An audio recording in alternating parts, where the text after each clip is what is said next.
Hello दोस्तों, स्वागत है आपका एक और इंफॉर्मेटिव वीडियो में। आज की भी वीडियो दोस्तों काफी इंपॉर्टेंट, काफी नॉलेजेबल है, क्योंकि दोस्तों आज के वीडियो में हम बात करने वाले हैं कि अगर आपको एक पर्सनल लोन की जरूरत है लेकिन आपका जो सिविल स्कोर है, आपका जो क्रेडिट स्कोर है वो उतना अच्छा नहीं है, आपका लो सिविल स्कोर है, तो उस केसेस में आपको कैसे पर्सनल लोन मिल सकता है। क्योंकि अगर आपका सिविल स्कोर लो है तो यहां पे आपके लोन रिजेक्शन के जो चांसेस है वो काफी ज्यादा बढ़ जाते हैं। तो इस केसेस में हमें बैंक के साथ में या तो एनबीएफसी के साथ में कैसे डील करना चाहिए ताकि हमें पर्सनल लोन इजीली मिल जाए, इसी के बारे में आज के इस वीडियो में हम स्टेप बाय स्टेप डिस्कस करेंगे। तो वीडियो काफी इंपॉर्टेंट, काफी नॉलेजेबल है। आपसे रिक्वेस्ट ये है दोस्तों कि वीडियो पूरा एंड तक देखना है ताकि कोई भी इंपॉर्टेंट पॉइंट मिस ना हो जाए। तो दोस्तों अगर आप as a entrepreneur, business owner, corporate leader, student, informer, investors इस वीडियो को देख रहे हैं, वीडियो में पूरा बने रहना दोस्तों। हम लोग वीडियो को स्टार्ट करते हैं। अब दोस्तों हम सबसे पहला एकदम सिंपल वर्ड में समझते हैं कि ये सिविल स्कोर होता क्या है।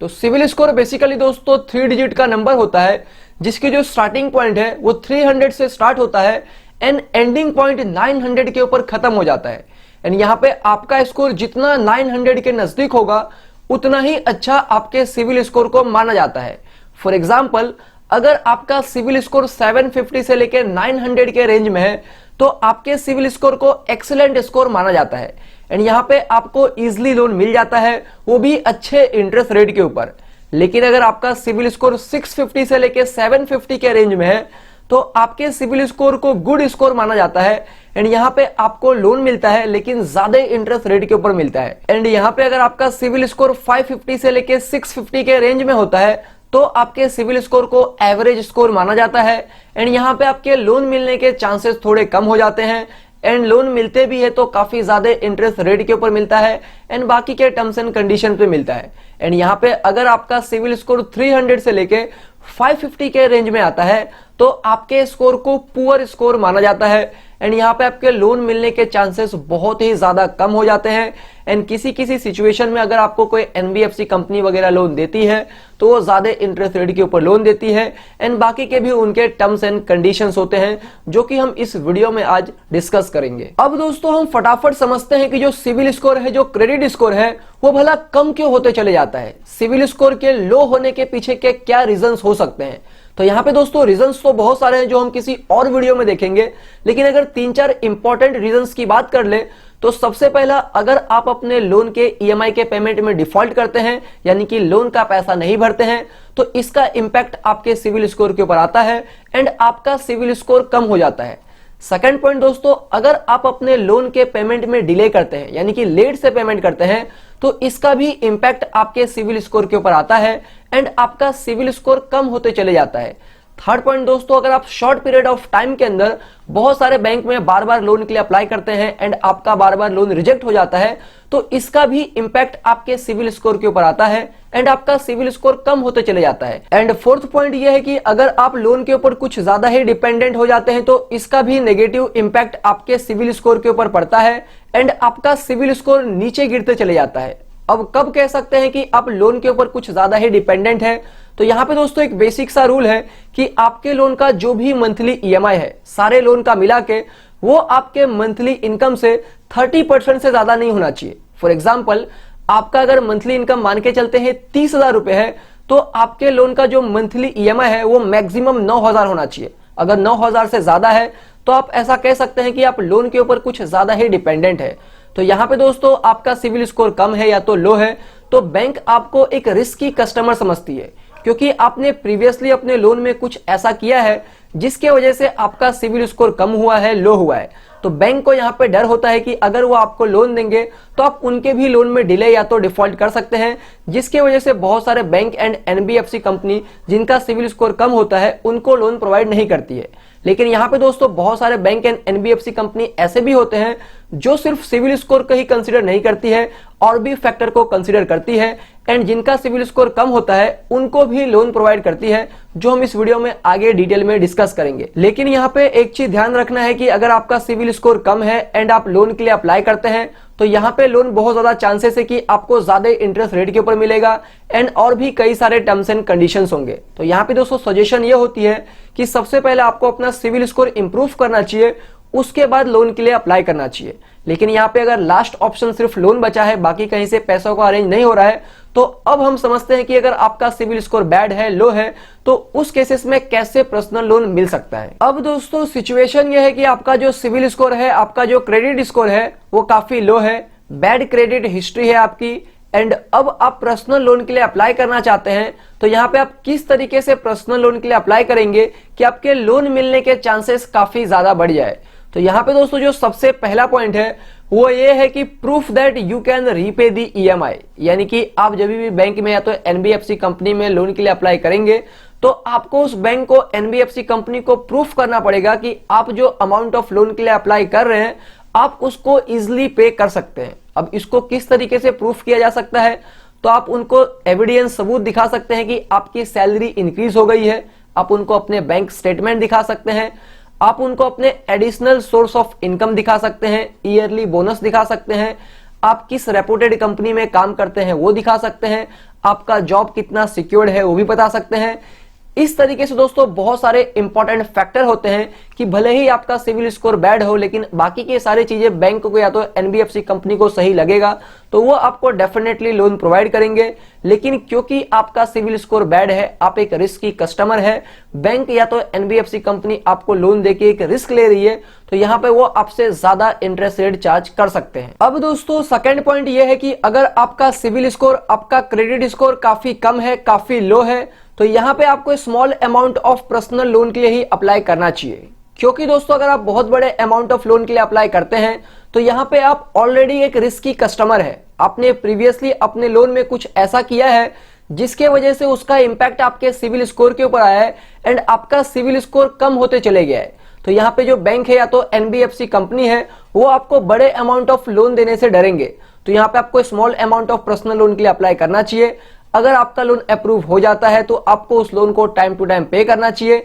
धीरे धीरे आपका सिविल भी इंप्रूव होगा एंड फ्यूचर में आप बड़े अमाउंट ऑफ लोन के लिए भी अप्लाई कर सकते हैं। अब दोस्तों अगर आपका सिविल स्कोर, आपका क्रेडिट स्कोर लो है तो यहाँ पे जो थर्ड इंपॉर्टेंट पॉइंट है वो है आपको एक गारंटर अपने लोन में ऐड करना पड़ेगा। यहाँ पे दोस्तों हमने अपने सबसे पहले इंपॉर्टेंट पॉइंट में देखा था कि आपको बैंक को या तो NBFC कंपनी को जहां से आप लोन के लिए अप्लाई कर रहे हैं उनको भरोसा दिलाना पड़ेगा कि आप जितने अमाउंट ऑफ लोन के लिए अप्लाई कर रहे हैं उसको इजीली पे कर सकते हैं एंड आपने प्रीवियसली अपने लोन में क्यों डिफॉल्ट किया था उसका एक जेन्युइन रीजन भी देना पड़ेगा, उनको भरोसा दिलाना पड़ेगा। सेकंड पॉइंट में हमने डिस्कस किया कि आपको smaller amount of personal loan के लिए ही अप्लाई करना चाहिए। तो पहले एंड दूसरे पॉइंट से दोस्तों अगर बैंक या तो NBFC कंपनी आपके लोन को अप्रूव कर देते हैं तब तो कोई प्रॉब्लम ही नहीं है, लेकिन अगर आपके लोन को अप्रूव नहीं किया जाता है तो यहाँ पे थर्ड इंपॉर्टेंट पॉइंट आता है कि आपको अपने लोन में एक गारंटर ऐड करना चाहिए। यहाँ पे दोस्तों आपको बैंक या तो NBFC कंपनी इसलिए लोन नहीं दे रही है क्योंकि उनको आपके ऊपर डाउट है कि आप फ्यूचर में उनके लोन में डिफॉल्ट कर सकते हैं।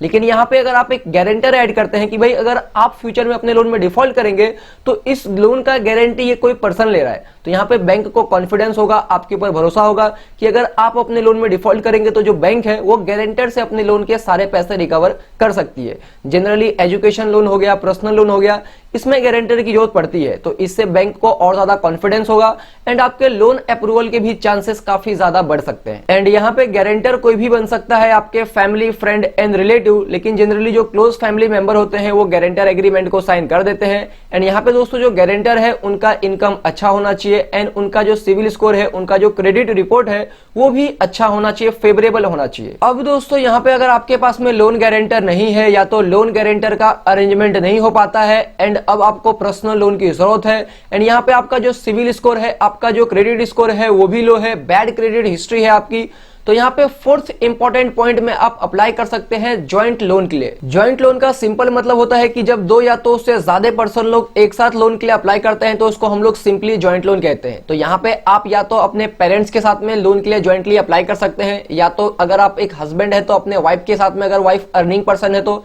एंड अगर वाइफ है तो हस्बैंड के साथ में ज्वाइंट लोन के लिए अप्लाई कर सकते हैं अगर हस्बैंड अर्निंग पर्सन है तो। एंड यहाँ पे अगर आप चाहे तो सिबलिंग्स के साथ में भी ज्वाइंट लोन के लिए अप्लाई कर सकते हैं अगर आपकी बैंक अलाउ करती है तो यहाँ पे दोस्तों ज्वाइंट लोन के केसेस में आपके लोन मिलने के चांसेस काफी ज्यादा बढ़ जाते हैं, क्योंकि यहाँ पे सिर्फ आपके इनकम को ही कंसिडर नहीं किया जाता है। आप जिसके साथ में, अगर आप अपने पेरेंट्स के साथ में ज्वाइंट लोन के लिए अप्लाई करते हैं तो आपकी इनकम प्लस आपके पेरेंट्स दोनों की इनकम देखी जाती है। तो यहाँ पे आपकी इनकम डायरेक्टली डबल हो जाती है, तो लोन मिलने के चांसेस काफी ज्यादा बढ़ जाते हैं, क्योंकि यहाँ पे बैंक को रिस्क थोड़ा कम लगता है। एंड यहाँ पे एक चीज काफी इंपॉर्टेंट है कि जब आप ज्वाइंट लोन के लिए अप्लाई करेंगे तो अगर आपकी सिविल स्कोर बैड है तो आप जिसके साथ में ज्वाइंट लोन के लिए अप्लाई कर रहे हैं उनकी इनकम भी अच्छी होनी चाहिए एंड उनका सिविल स्कोर भी अच्छा होना चाहिए, फेवरेबल सिविल स्कोर होना चाहिए, तो लोन मिल सकता है, वो भी अच्छे इंटरेस्ट रेट के ऊपर लोन मिल सकता है। अब दोस्तों अगर आपका सिविल स्कोर, आपका क्रेडिट स्कोर लो है एंड आपको लोन की जरूरत है तो फिफ्थ इंपॉर्टेंट पॉइंट में आप एक सिक्योर्ड लोन के लिए अप्लाई कर सकते हैं। यहाँ पे सिक्योर्ड लोन का सिंपल मतलब यही होता है कि आप जहां से लोन लेंगे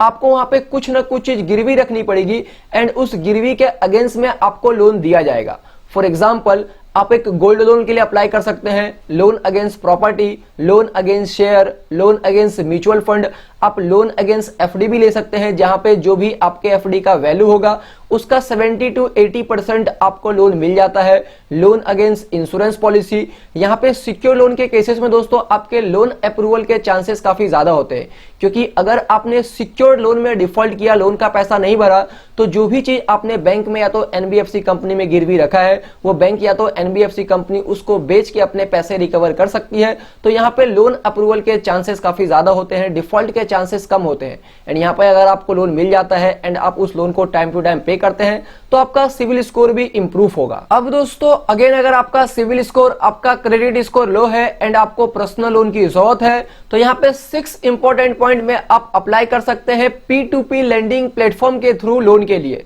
यहाँ पे P2P लेंडिंग प्लेटफॉर्म का फुल फॉर्म होता है peer to peer lending platform. आप सिंपली गूगल पे सर्च कर सकते हैं peer to peer loan in India, तो बहुत सारे वेबसाइट खुल जाएंगे जहां पे आप लोन के लिए इंक्वायरी कर सकते हैं। इसका कॉन्सेप्ट सिंपली ये होता है दोस्तों कि ये एक ऑनलाइन वेबसाइट होता है जहां पे जो इंडिविजुअल होते हैं या तो कुछ कंपनी होती है वो कुछ पैसे इन्वेस्ट करते जाती है एंड सारे लोगों का पैसा मिला के एक बहुत बड़ा फंड बनता है एंड जिन लोगों को पैसों की जरूरत होती है, जो आउटसाइडर को पैसों की जरूरत होती है, उनको उसी में से लोन दिया जाता है एंड उस लोन का जो भी इंटरेस्ट रेट आता है उसमें से कुछ पैसा वो जो peer to peer lending company है वो रख लेती है एंड बाकी का पैसा इन्वेस्टर्स में बांट दिया जाता है। एंड इस कॉन्सेप्ट को दोस्तों हम फ्यूचर में एक डिटेल वीडियो में डिस्कस करने वाले हैं, तो अगर आपने चैनल को सब्सक्राइब नहीं किया है तो मेक श्योर चैनल को सब्सक्राइब कर देना ताकि मेरे आने वाले वीडियो का नोटिफिकेशंस आपको मिल जाए। अभी तक दोस्तों हमने टोटल 6 इंपॉर्टेंट पॉइंट डिस्कस किया कि अगर आपका सिविल स्कोर लो है, आपका क्रेडिट स्कोर लो है, तो आपको कैसे लोन के लिए अप्लाई करना चाहिए ताकि आपके लोन अप्रूवल के चांसेस इंक्रीज हो जाए।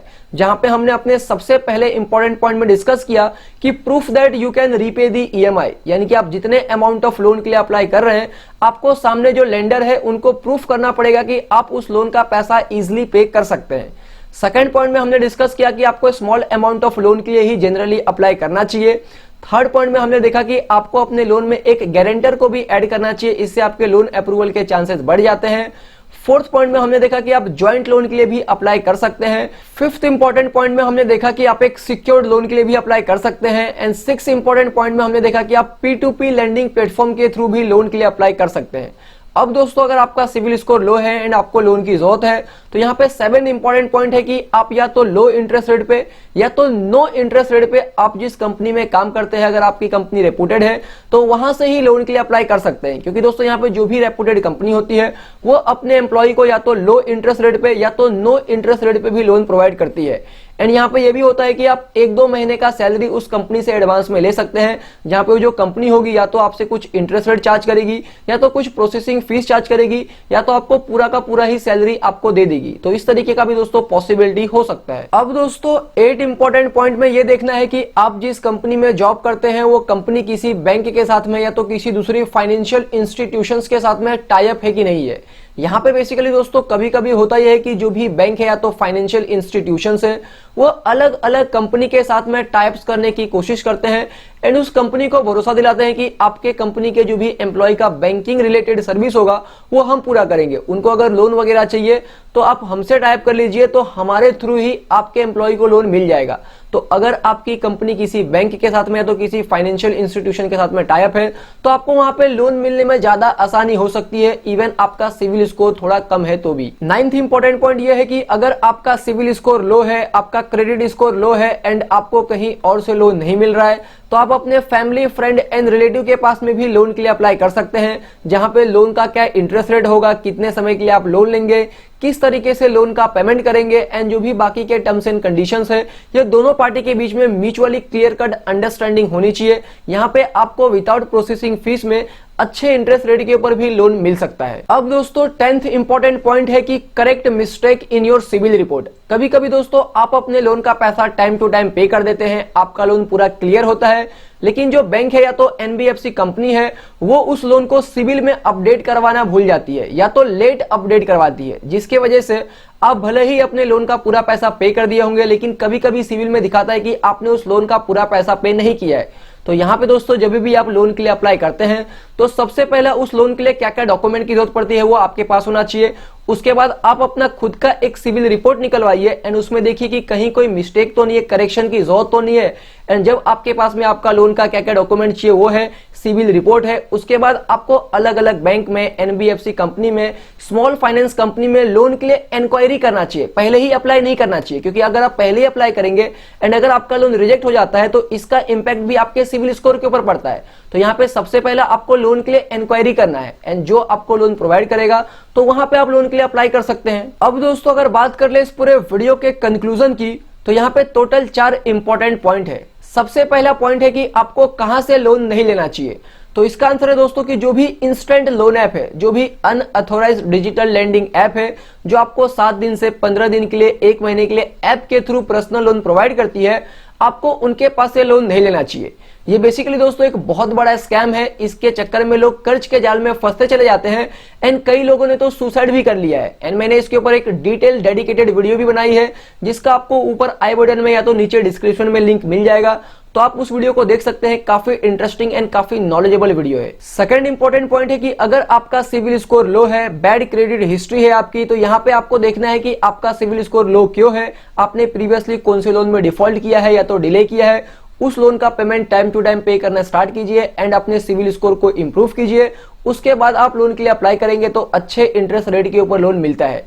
थर्ड इंपॉर्टेंट पॉइंट है कि अगर आपको लो सिविल स्कोर के ऊपर लोन लेना है तो सबसे पहले आप देखिए कि आप जिस कंपनी में काम करते हैं उस कंपनी से आपको एडवांस मिल जाए, या तो उस कंपनी से आपको लो इंटरेस्ट रेट या तो नो इंटरेस्ट रेट पे लोन मिल जाए, या तो आपके सैलरी के अगेंस्ट में आपको लोन मिल जाए। बहुत कम इंटरेस्ट रेट पे कोई कोई कंपनी प्रोवाइड करती है। उसके बाद आपको देखना है कि आपका कंपनी कौन से बैंक से टाई अप है। अगर किसी बैंक से टाई अप है तो आप उस बैंक से लोन लेंगे तो आपको अच्छे इंटरेस्ट रेट पे लोन मिल सकता है। उसके अलावा आप किसी दूसरे बैंक में लोन के लिए अप्लाई कर सकते हैं। उसके बाद एनबीएफसी कंपनी में अप्लाई कर सकते हैं। उसके बाद small and macro finance company होती है, कोऑपरेटिव बैंक होता है, वहां पे भी आप लोन के लिए अप्लाई कर सकते हैं। जनरली आपको जहां पे कम इंटरेस्ट रेट पे सस्ता लोन मिलेगा विथ लो सिविल स्कोर, आप वहां पे लोन के लिए अप्लाई कर सकते हैं। एंड फोर्थ इंपॉर्टेंट पॉइंट है कि अगर आपका सिविल स्कोर लो है एंड आप लोन के लिए अप्लाई कर रहे हैं तो आपको शॉर्ट पीरियड ऑफ टाइम के लिए ही लोन लेना चाहिए, क्योंकि इंटरेस्ट रेट हाई होता है तो आपको बहुत ज्यादा इंटरेस्ट पे करना पड़ सकता है। तो दोस्तों यही थी पूरी की पूरी वीडियो। उम्मीद करता हूं आपको इस वीडियो से कुछ ना कुछ वैल्यूएबल इंफॉर्मेशन मिली होगी।